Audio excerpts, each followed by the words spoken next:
पिछले कई दिनों से भारत और नेपाल के बीच सीमा के मुद्दे को लेकर टकराव चल रहा है। इन दोनों देशों के बीच आई इस दीवार का कारण चीन को माना जा रहा है। रक्षा विशेषज्ञों का कहना है कि नेपाल में चीन का कम्युनिस्ट प्रभाव पड़ने से नेपाल और भारत में और भी दूरी आ गई है।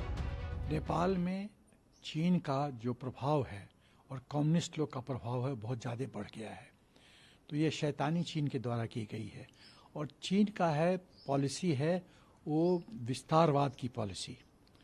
नेपाल उसके हाथ में खिलौना के रूप में ये काम कर रहा है और चीन की स्ट्रैटेजी हमेशा रही है कि आप पहले उसको अपने मैप में दिखाना शुरू करो, उस एरिया को क्लेम करना शुरू करो कि हमारा क्षेत्र है, या उसके जो शुभचिंतक नेपाल हैं कि हमारा क्षेत्र है।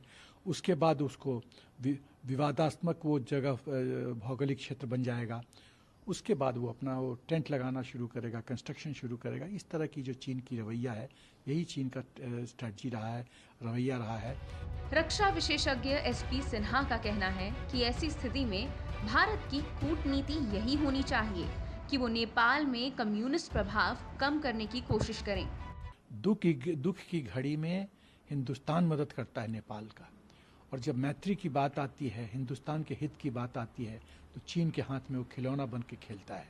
ये दुर्भाग्य है। और जो कम्युनिस्ट का जो रोल है ना, जैसा मैंने कहा, वो नेपाल में बढ़ता जा रहा है। तो हमको इसका कूटनीति के तौर से इसकी तोड़ ढूंढ के नेपाल में कम्युनिस्ट का जो प्रभाव है, इन्फ्लुएंस है, उसको कम करने की ज़रूरत है। उसको कैसे इंसुलेट किया जाए चीन से, ये कूटनीति का बहुत ही एसिड टेस्ट होगा, बहुत महत्वपूर्ण कदम होगा। इस मार्ग पे हम लोग को चलना पड़ेगा। भारत के उत्तराखंड में लिपुलेख दर्रे को चीन में कैलाश मानसरोवर मार्ग से जोड़ने के लिए नई सड़क के उद्घाटन से नेपाल ने आपत्ति जताई, जिसके बाद उसने जवाब में लिम्पियाधुरा, लिपुलेख और काला पानी, जिसे भारत अपना हिस्सा मानता है, उसे नक्शे में दिखाकर अपनी कैबिनेट में एक नया नक्शा पास किया।